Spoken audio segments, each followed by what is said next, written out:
কিতাবাহুম ওয়া লা ইউযলামুনা ফাতিলা। জোরে বলো সূরা বানী ইসরাঈল 15 নম্বর পারা 8 নম্বর পৃষ্ঠা 3 নম্বর লাইনের 71 নম্বর আয়াত। এটা তাফসীর ইবনে কাসির। আল্লাহ পাক বলেন ইয়াউমা নাদউ, সেদিন আমি আল্লাহ ডাক দিব তোমাদেরকে কুল্লা উনাসিম বিইমামিহিম, প্রত্যেকটি মানুষকে তার নেতার সাথে। কার সাথে? কোন মানুষকে আল্লাহ একা ডাকবেন না, প্রতিটি মানুষকে আল্লাহ বিচারের জন্য ডাকবে তার নেতার সাথে। আগে নেতা, তারপরে কর্মী। এখন আপনার নেতা যদি হয় মদখোর, এদেশে আছে না নেই? আপনার নেতা যদি হয় গমচোর, আপনার নেতা যদি হয় কালো বিড়াল, আপনার নেতা যদি হয় এমন মানুষ যে বিড়ি খাওয়ার আগেই টাকা ভাগাভাগি করে নিয়েছে, এই লোকটার পেছনে যদি আল্লাহ আপনাকে ডাক দেয়, আমার মনে হয় কোন মদখোরের সাথে আপনাকে ডাকলে জান্নাত আল্লাহ দেবে। এই সহজ সহজ কথাগুলো বোঝেন না? সুতরাং এই মুহূর্তে সিদ্ধান্ত নেন, এটা দুনিয়ার কাজ না, নেতা নির্বাচন করা এটা আখিরাতের কাজ। কারণ কিয়ামতে আল্লাহ ডাকবেন আপনাকে নেতার সাথে। যেই নেতার সাথে ডাকবে, ওই নেতা যদি আপনার চরিত্রবান থাকে, ওই নেতা যদি আপনার বিশ্ব নবীর মতো নেতা হয়, কিয়ামতের দিন আল্লাহ বিচার না করে, হিসাব না নিয়ে জান্নাত দিয়ে দেবে। বুখারী শরীফ লেখার আগে ইমাম বুখারী রাহমাতুল্লাহ আলাইহি একটা কিতাব লিখেছেন আল আদাবুল মুফরাদ। এর 6 নম্বর পৃষ্ঠা 3 নম্বর হাদিসের 3 নম্বর পয়েন্টে আছে, বিশ্বনবী বলেন বিনা হিসাবে 6 প্রকার মানুষকে আল্লাহ জাহান্নামে দিয়ে দেবে, হিসাবও নেবে না। 6 শ্রেণীর মানুষ বিনা হিসাবে জাহান্নামে যাবে। তার 3 নম্বর শ্রেণী তারা, এই পৃথিবীতে যেই মানুষগুলোর আদর্শ বিশ্বনবী ছিল না। এই কথাটাকে 100% সত্য না 98%? কারা কারা বিশ্বাস করেন দেখে হাত তোলেন তো। দেখেন তো, হাত তোলেন কে? দেখেন,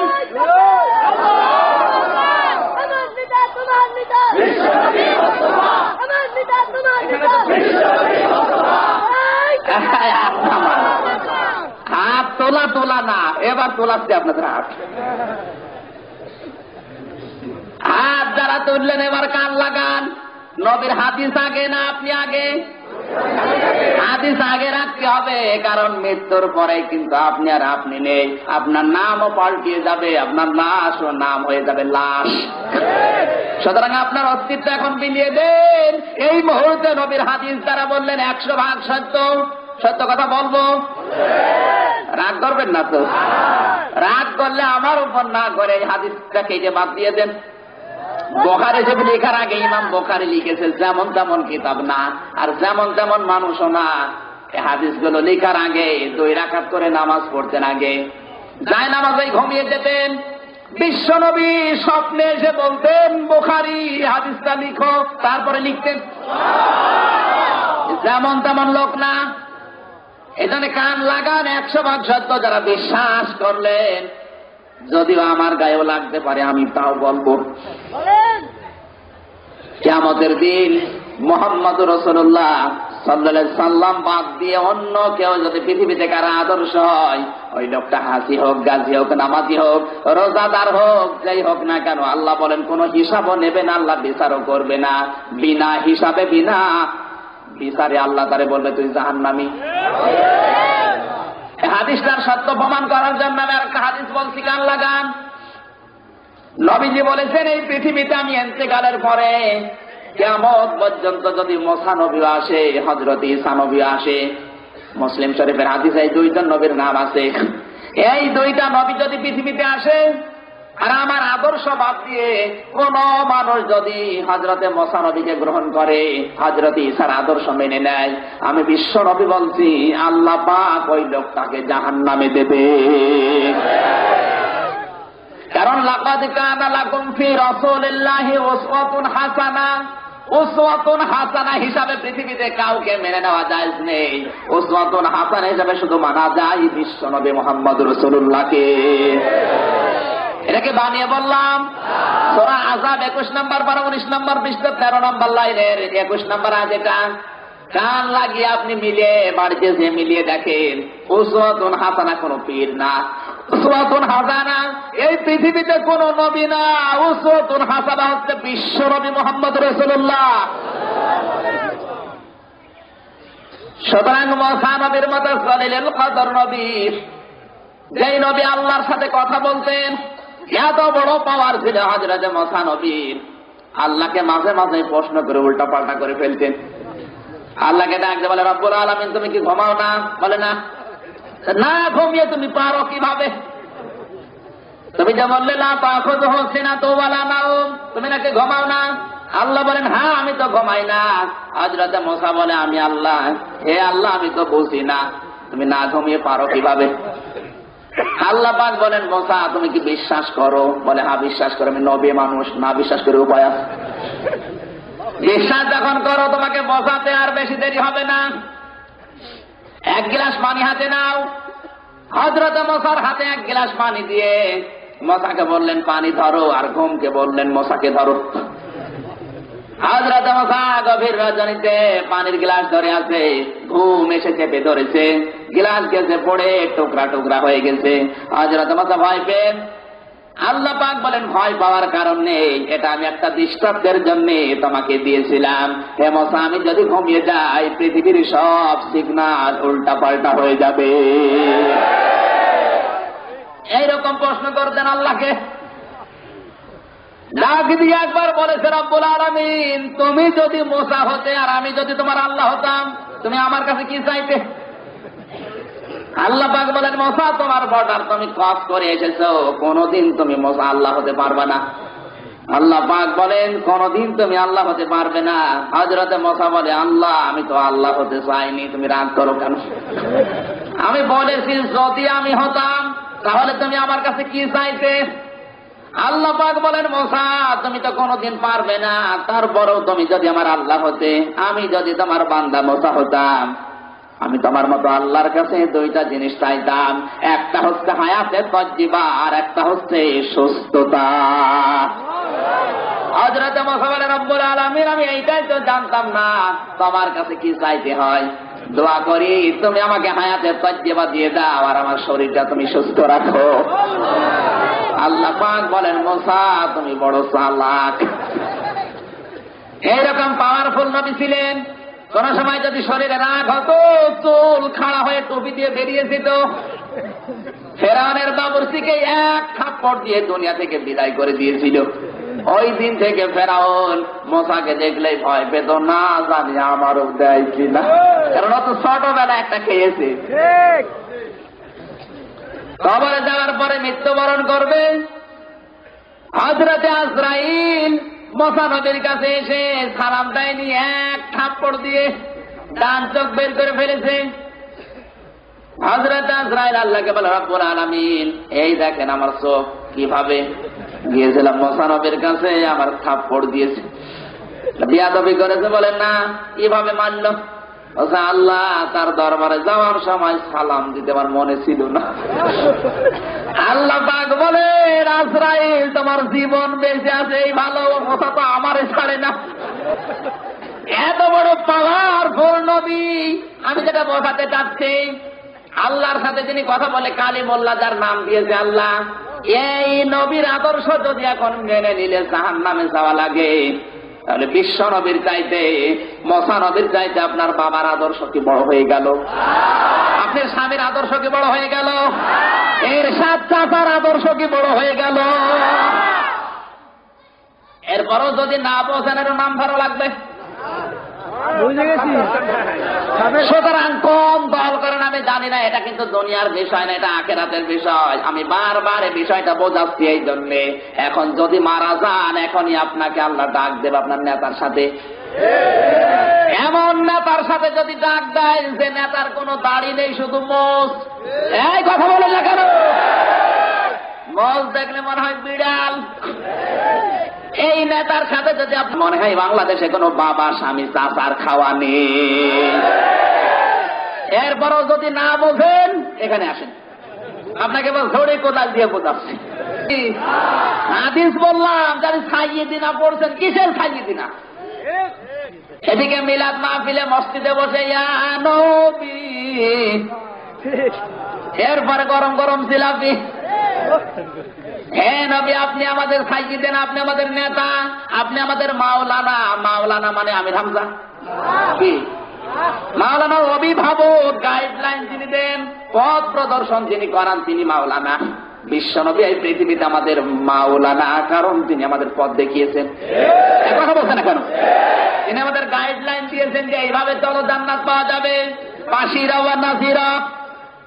সুতরাং আল্লাহর নবীর গাইডলাইন যারা মানে না, তাকে যারা নেতা মানে না, এ মানুষগুলো দরুদ শরীফ পড়লেও রহমতের দৃষ্টি 10 বার কেন? কথা বলছেন না কেন? এইরকম নিয়ে যারা দরদ পড়লাম, এ মাহফিলকে এখন কোথায়? মাথার উপরেও যাচ্ছে না। এই জন্য আমাদের উচিত সেই দল করি কোরআনের স্বার্থে, হাদিসের সাথে সব এই মুহূর্তে ভুলে যাওয়া। কথা বলুন, সব ভুলে গেছেন তো?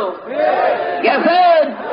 এবার আসেন আজকের আলোচনার বিষয়, ইমানের অগ্নি পরীক্ষা। এবার যদি কিছু ঢালা যায় তাহলে ঢুকবে, কারণ এখানে তার কোন অন্য নবীর কিছু নেই, অন্য কোন নেতা নেত্রীর কিছু আছে? সব নবীর উম্মত নবীকে নেতা মেনে নিয়েছে।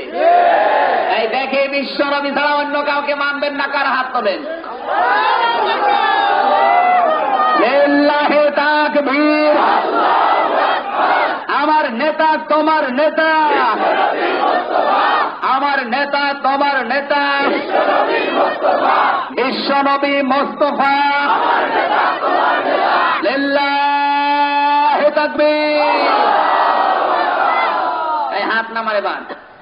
আলোচনার সাবজেক্ট কি বললাম? ইমানের অগ্নি পরীক্ষা। কারণ এই নবীকে নেতা মানতে গিয়ে সাহাবায়ে কেরামের জীবনে কি হয়েছে, ওইগুলো এবার কোরআন দিয়ে তোমাদেরকে বোঝাচ্ছি, শুনবেন তো? তেলাওয়াত করেন। আউযু বিল্লাহি মিনাশ শাইতানির রাজিম। বিসমিল্লাহির রহমানির রহিম। আলিফ লাম মিম। আহাসিবান নাসু আন ইউতরাকু আন ইয়াকুলু আমান্না ওয়া হুম লা ইফতানুন। সাদাকাল্লাহুল আযীম। সূরা আনকাবুত। কোন সূরা বলেন তো? আনকাবুত। জোরে বলেন। আনকাবুত। 69টা আয়াত আছে আল্লাহ পাক এই সূরার ভিতরে দিয়েছেন। 7টা রুকুতে শেষ করেছেন। পয়লা নাম্বার রুকুর 2টা আয়াত আমরা তেলাওয়াত করেছি। একটা হচ্ছে হরফে মুকাত্তাত আলিফ লাম মিম। কিয়ামত হয়ে যাবে, এই আয়াতের অর্থ গবেষণা করে কেউ বের করতে পারবে? এটার অর্থ জানে কে? আজ অনেক দরবার থেকে ফকির ফাকরা যারা আয়াতের অর্থ বের করে। আল্লাহু আ'লামু বিমুরাদিহি। আসল অর্থ জানে কে? আল্লাহ এবং তার রাসূল জানে। পৃথিবীতে আর কাউকে অনুমতি দেয়নি যে অর্থ বের করার জন্য। আর এদের কাজ কাম নেই, কোরআন বোঝার চেষ্টা করে না। যেগুলো আল্লাহ নিষেধ করেছে ওইগুলোতে হাত দেয়। আহাসিবান নাস, আল্লাহ পাক বলেন তোমরা কি, মানুষ যারা আছে ওরা কি ধারণা করে, মনে করে আইয়াতরাকু আইয়াকুলু আমান্না, যে ওরা শুধু বলবে যে আমরা ঈমান আনলাম, এ কথা বলার কারণে আমি আল্লাহ তাদের ছেড়ে দেব। অহুম লা ইফতানুন, কোন পরীক্ষা করা হবে না। কে বলছেন? আল্লাহ। জোরে বলেন। আল্লাহ। আমি আল্লাহ অবশ্যই তোমাদেরকে পরীক্ষা করব। কারণ এই পৃথিবীতে পরীক্ষা ছাড়া অতীতে কেউ জান্নাত পায়নি, এখন পাবে না, ভবিষ্যতেও পাবে না। এখন কেউ পাচ্ছে? অতীতের ইতিহাসের দিকে তাকান, এই পৃথিবীতে কেউ পরীক্ষা ছাড়া আল্লাহর জান্নাত পায়নি। উদাহরণ দিকে আমি বলি, এক যুবতী মেয়ে সুন্দর একটা কলসিতে, লাল কলসিতে পানি নিয়ে, মাটির কলসিতে পানি নিয়ে কাকে করে যাচ্ছে বাড়ির দিকে। এক যুবক রাস্তা দিয়ে যাওয়ার সময় দেখে সুন্দর কলসি ওই যুবতী মেয়ের কাকের উপরে। আফসোস করে বলে, রব্বুল আলামিন, তুমি যদি আমাকে মানুষ না বানিয়ে একটা কলসি বানাতে, তাও তো এই যুবতীর কাকে চড়া যেত। কথা বোঝার চেষ্টা করেন, এখানে শিক্ষা। কলসের জবান খুলে গেছে মনে করেন, কলস তখন মানুষের ভাষায় ডাক দিয়ে বলে, যুবক, এই সুন্দরী রমণী গোসল করে নদী থেকে যায়, এর কাপড় ভেজা, শরীরও ভেজা, এর শরীর ভেজা, শরীরে আমি একটা মাটির কলসি আছে। এই দৃশ্য দেখে তোমার হিংসা হয়, তোমার আফসোস লাগে। তুমি কি জানো এই কলসি এই কাকে উঠতে কত পরীক্ষা দিতে হয়েছে? তুমি তো কিছুই টের পাও না রাস্তায় দাঁড়িয়ে। আমি তো এই মা কাকের উপরে ছিলাম না, এই যুবতীর কাকের উপরে উঠতে গিয়ে আমি ছিলাম একটা কাদা মাটি। সেখান থেকে আমার মনিব কোদাল দিয়ে, শাবল দিয়ে বিভিন্ন কায়দায় উলট পালট করে মনে করলাম এই মনে হয় শেষ হয়ে গেল, জীবনে আর আজরাইল আসবে না। কিছুক্ষণ পরে দেখি পানি দিয়ে কয়েকদিন পোষাতে দিল। 7 দিন একাধারে পচতে আরম্ভ করলাম, মনে করলাম জীবনের পরে ঝড় শেষ। 7 দিন পরে মালিক এসে ওইটা আবার কোদাল দিয়ে ওলট পালট করে, পা দিয়ে ছানা দেয়, আমার মাজা হাড় সব উল্টা পাল্টা হয়ে গেছে। মনে করলাম আল্লাহ, জীবন মনে হয় গেল গেল, আর থাকবে না। এরপরেই শেষ না, আমাকে নিয়ে গেল কোমরের কাছে, সুন্দর করে ধরায় আর নিজের মন মতো করে তৈরি করে। কতবার যে আমি ভেঙেছি, আমার কত বন্ধু আমার সামনে জীবন দিয়েছে, এ পর্যন্ত আসতে পারে নাই। অনেকেই শেষ হয়ে দুনিয়া থেকে বিদায় নিয়েছে, এই কলসি পর্যন্ত উঠতে পারে নাই।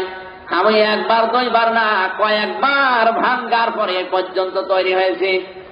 মনে করলাম হাড়গোড় যখন শেষ হয়ে গেল, আর মনে হয় সামনে পরীক্ষা নেই। কিছুদিন পরে দেখি ওগুলো রোদের উপরে দিয়েছে শোকাতে। সূর্যের এই বিশাল তাপ প্রতাপে আমার শরীর পোড়া গরম হয়ে যায়। একেবারে ঠনঠনে আওয়াজ যখন আমার ভেতর থেকে বের হয়, তখন মনে করলাম আর মনে হয় কোনো জায়গায় দেবে না। এরপরে দেখি জাহান্নামের আগুনের ভেতরে আমার দিল। জাহান্নামের আগুনের ভেতরে দেওয়ার পরে একাধারে 3-4 দিন জ্বালান আরম্ভ করেছে, লাল টকটকে হয়ে গেছে। মনে করলাম আর মনে হয় কোনো জায়গায় দেবে না। ওখান থেকে বের করে মালিক আমাকে কান ধরে উঁচু করে কয়েকটা থাপ্পড় দিল। 1টা 2টা না, 4-5টা থাপ্পড় দিয়ে দেখে যে আমি আসলে ঠিক আছি কিনা। অনেক বন্ধুকে থাপ্পড় দিয়েছে, অনেক বন্ধু দুনিয়া থেকে বিদায় নিয়েছে, কিন্তু আমি এখনো টিকে আছি। এরপরে চুল কান দিয়ে, রং দিয়ে, সাদা কালো লাল দিয়ে আমাকে দড়া কাটা করে সুন্দর করে বানিয়ে বাজারে বিক্রি করে, যে লোকটা নিয়ে কেনার জন্য, বিক্রি করার জন্য, বিক্রিত মাল কেনার জন্য এসেছে, এ পর্যন্তই না, আমাকে ওই লোকটাও নিয়ে কান ধরে থাপ্পড় দেয়, বাঁশ দিয়ে দেখ আমি ঠিক আছি কিনা। এ পর্যন্তই না, বাড়িতে নিয়ে গেল, তার মেয়ের কাছে দিল, মেয়ে গোসল করতে এসেছে।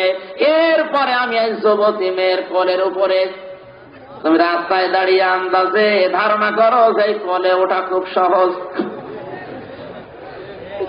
একটা যুবতী মেয়ের কোলের উপরে ওঠা যদি এত কষ্ট হয়ে থাকে, ওই যুবতী মেয়ের কাকের চাইতে, কোলের চাইতে আমার আল্লাহর বানানো জান্নাতের দাম কি গো। বিশ্বনবী এই জন্য বলেছেন, দুনিয়া সিজনুল মুমিন ওয়া জান্নাতুল কাফির। পৃথিবীর জমিন হচ্ছে মুমিনদের জন্য জেলখানার মতো, আর কাফের যারা ওদের জন্য জাহান্নামের মতো। কাফের যারা ওদের জন্য বেহেশতখানার মতো। জেলখানার বেহেশতের পার্থক্য কি? জেলখানায় কোন মানুষ যদি একবার যায়, পরবর্তীতে আবার যেতে চায় না। জেলখানায় যত আরাম থাক না কেন, মানুষ কিন্তু থাকতে চায় না, চিন্তা করে আল্লাহ আমি কখন বের হব। খালেদা জিয়া 16 দিন অবরুদ্ধ আছে, সব কিছু তার কাছে পৌঁছানো হয়, এরপরেও কিন্তু তার মন ভালো নেই। কথা বললেন না কেন? কারণ আটকা থাকা মানুষের ভালো লাগে না। আমি যতবার জেলে গেছি কোনদিন আমার জেলখানায় ভালো লাগেনি, কারণ আটকা। খালি মনে হয় যে কখন বের হব, কখন বের হব। এই পৃথিবী যদি মুমিনদের জন্য জেলখানা হয়, আমার মনে হয় নবীর হাদিস অনুযায়ী মুমিন কোনদিন দুনিয়ায় টিকে থাকার জন্য চেষ্টা করে না। মুমিনের কাজ হবে কিভাবে দুনিয়া থেকে বিদায় নিয়ে মহান আল্লাহর সাথে সাক্ষাৎ করা যায়।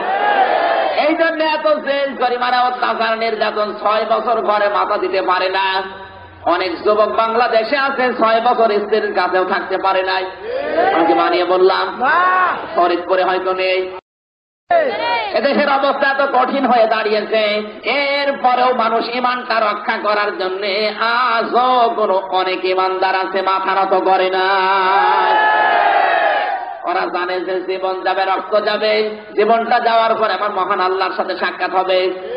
কোরআনে কারীম এদের জীবন সম্পর্কে ঘোষণা দিয়েছে, ওয়া মিনান নাসি মাইয়াশরুনা ফাসাহু বিতিগা মারদাতিল্লাহ আল্লাহু রাউফুম বিল ইবাদ। জোরে বলেন আল্লাহু আকবার।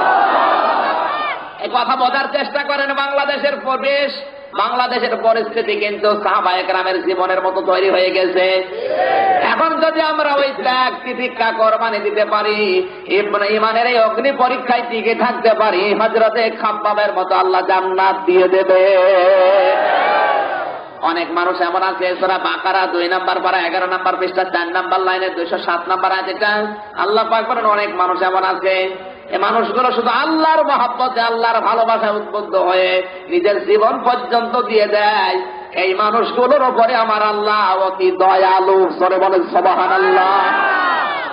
আমরা যত উল্টা পাল্টা ধারণা করি না কেন, আশেপাশে নাম দিয়ে তাদের ঘৃণা করি না কেন, জীবন দিয়ে দিচ্ছে আব্দুল কাদের মোল্লা, এর পরেও পিছু হটে না।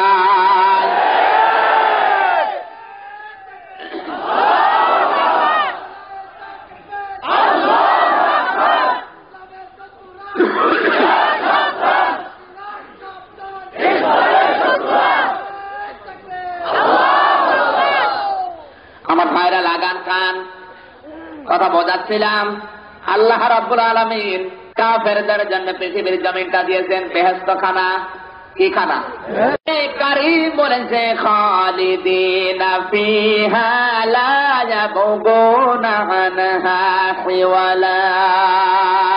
সূরা কাহফ 16 নম্বর পারা 3 নম্বর পৃষ্ঠা 13 নম্বর লাইনের শেষ নম্বর উপরে 109 নম্বর 8 নম্বর আয়াত। এটা আল্লাহ পাক বলেন, কোন মানুষ যদি জান্নাতে যেতে পারে কোনদিনও আর বের হতে চাইবে না।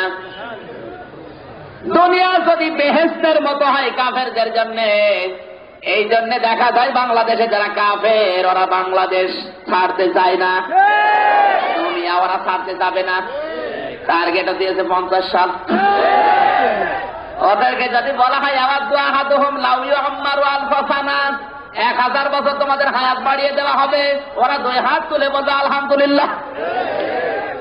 আজ এই দেশের দিকে তাকান, কাফের যারা ওরা সহজে মরতে চায় না। কথা বলছে না কেন? কাফেররা সহজে মরতে চাচ্ছে। ওদের হায়াত যত বাড়িয়ে দেবেন ওরা তত খুশি। ওদের জীবনের টার্গেটও বেশি, এই করব সেই করব। দুনিয়ায় টিকে থাকার জন্য যাদের কাজকর্ম, আল্লাযীনা যাল্লা সা'য়ুহুম ফিল হায়াতিদ দুনিয়া ওয়া হুম ইয়াহসাবুনা আন্নাহুম ইউহসিনুনা সুনআ। সূরা কাহফের 104 নম্বর আয়াত। আল্লাহ পাক বলেন, যারা কাফের তাদের কাজ হচ্ছে দুনিয়ায় টিকে থাকার জন্য, তাদের নির্বাচন দুনিয়ায় টিকে থাকার জন্য। কথা বলছে না কেন? যা করে তারা লোক দেখানোর জন্য করে, আর বলে যে আমরাই ভালো পথে আছি। অহুম ইয়াহসাবুনা আন্নাহুম ইউহসিনুনা সুনআ, ওরা ধারণা করে যে আমরা এই দেশের পক্ষে, আর বাকিগুলো সব রাজাকার। মনে করছে না?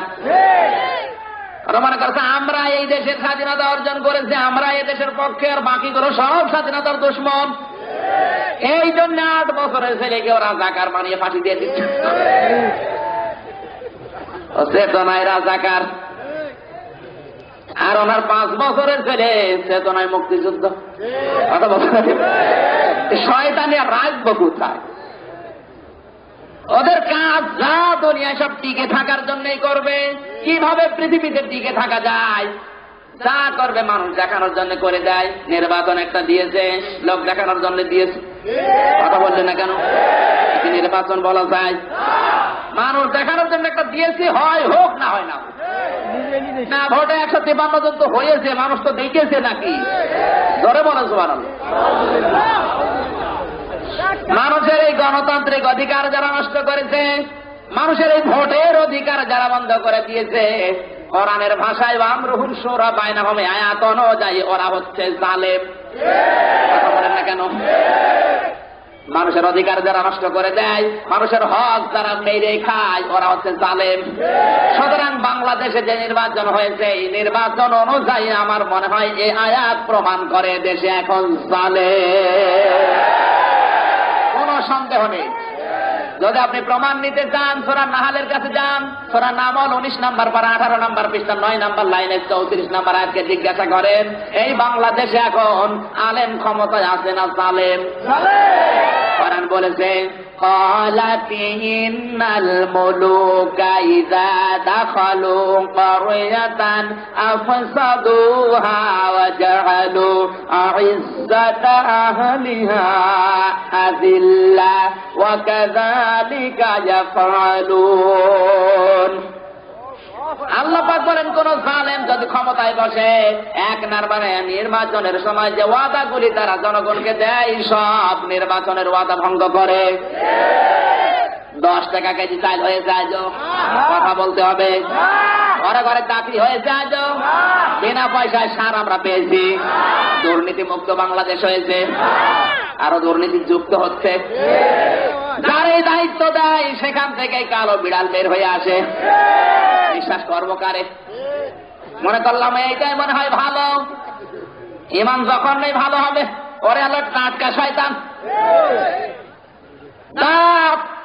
ভেসকিয়ে ভেসকিয়ে মুসলমানদের গালি দেয়। এই কথা বললে না কেন? আমি মনে করতাম যে আল্লাহ এ মনে হয় ভালো হবে, সবই যখন বিরিজ খেয়ে ফেলে এ মনে হয় ভালো হবে।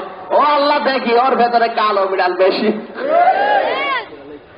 দায়িত্ব কারে দেবেন? যারে দেওয়া হচ্ছে সেই দুর্নীতি যুক্ত করে ফেলছে। অনেকে আবার এখন ডিজিটাল কায়দায় 1 টাকা 2 টাকা তুলে যাচ্ছে।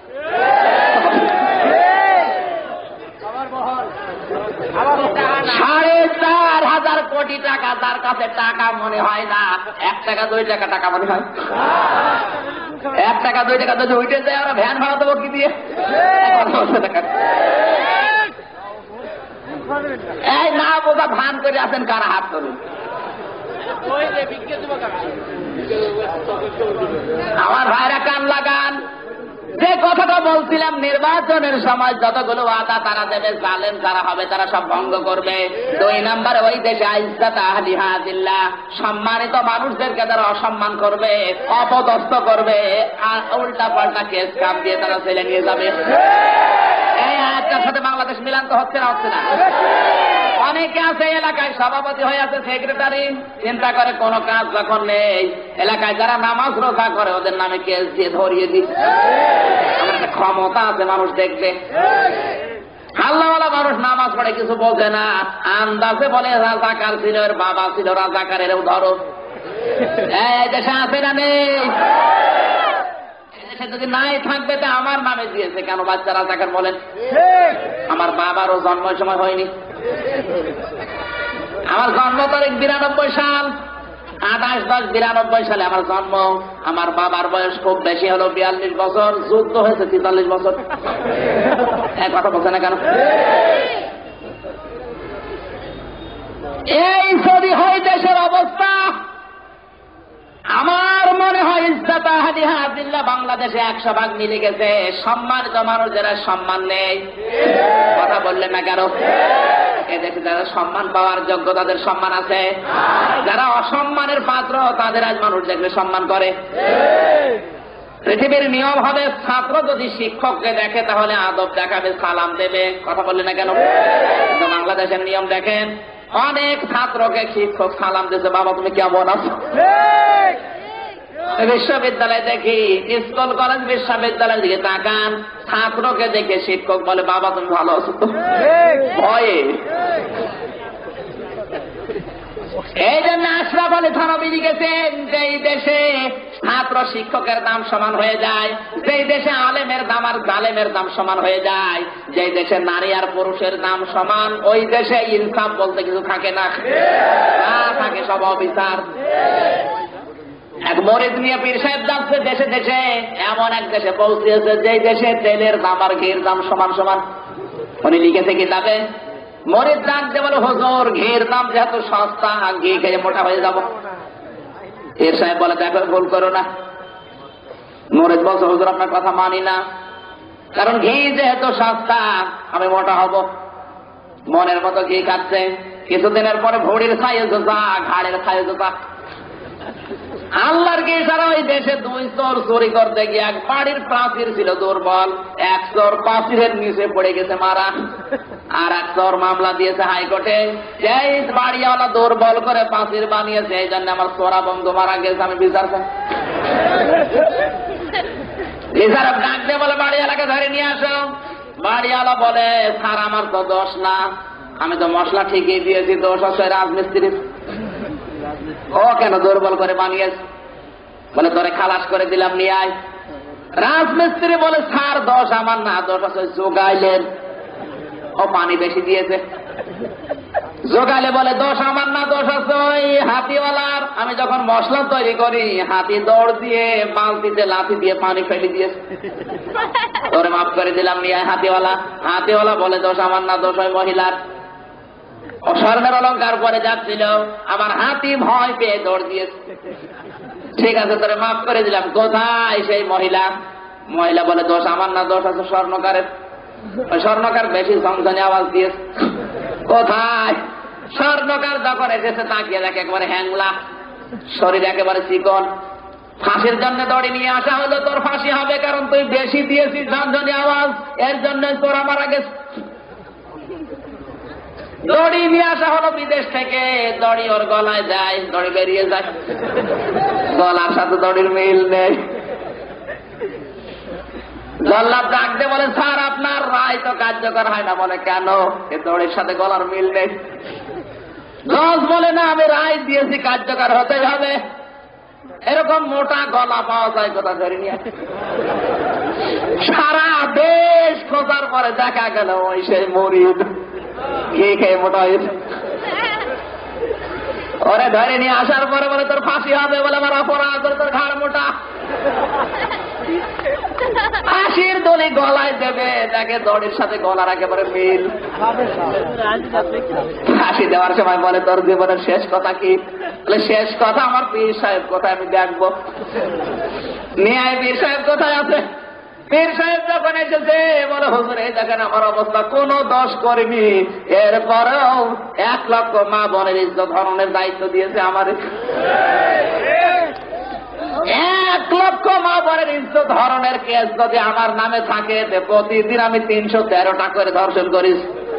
আমার মাজা থাকার কথা বলছে না কেন? দেশে জাতির পিতা তো আমার হওয়া দরকার, কথা বলেন না। জাতির পিতা তো আমার হওয়া দরকার, আমি 313টা করে প্রতিদিন মেরিস, আমার দেয় না, দিয়েছে অন্যজনের। আপনি আমার বিচার করেন। বলে, দেখ তোর ফাঁসি আমি বাঁচিয়ে দেব, বুদ্ধি আছে। তোকে যখন ফাঁসি দেবে আমি কান্নাকাটি করবো যে আমার মরিদকে ছেড়ে দেন, ফাঁসি আমার দেন। তুই বলবি, না আমার পীর সাহেবকে ছেড়ে দেন, আমার দেন, বাকি কি হয় আমি দেখবো।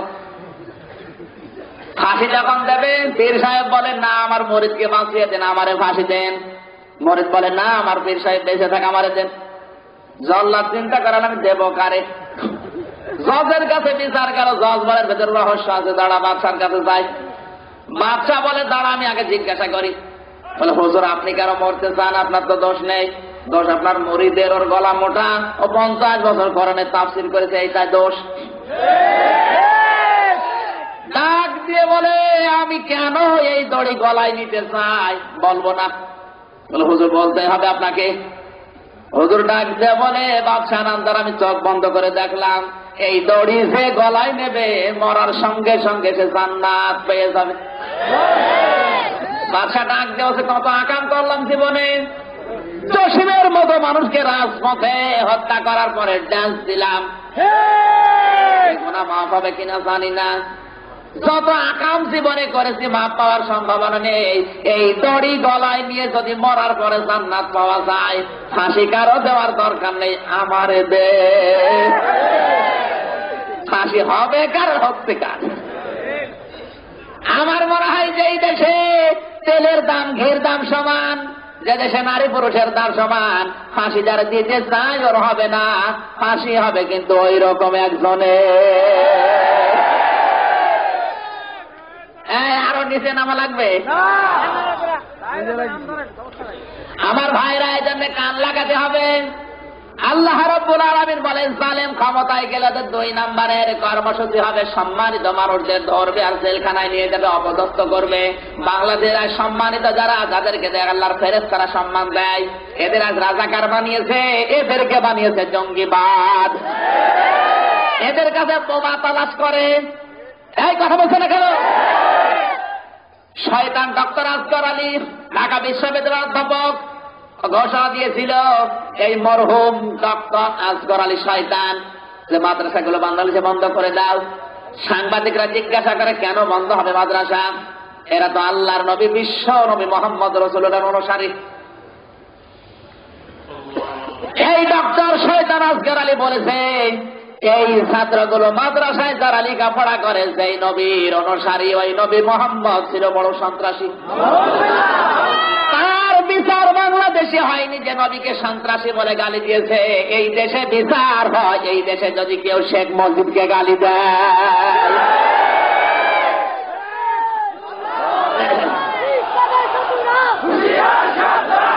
আমার ভাইরা, এই জন্য আমরা কিসের মুসলমানের দাবি করছি, কিসের হাসি? হাসি যদি আমরা দাবি করি, মুসলমান দাবি করি, আমার কাছে আল্লাহ রসুল আগে থাকবে। কথা বললেন না কেন? এই মুহূর্তে বাংলাদেশের সংসদে প্রধানমন্ত্রীর কাছে আমরা আহ্বান জানাই, আপনিও মুসলমানের সন্তান, এই মুহূর্তে সংসদ ভবনে আইন পাশ করেন, বিশ্ব নবীকে কেউ যদি গালিগালাজ করে তার ফাঁসি দেওয়া অপরিহার্য। কথা বলেন, ইনসান দেখিত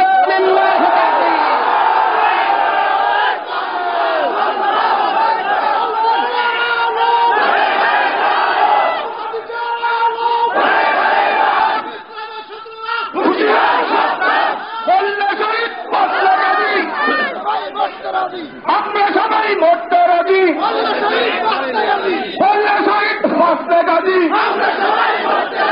ইসলামের শত্রুরা হুশিয়ার সাবধান, কোরআনের আলো সংসদে আলো, আল কোরআনের আলো, ইল্লাহে তাকবীর।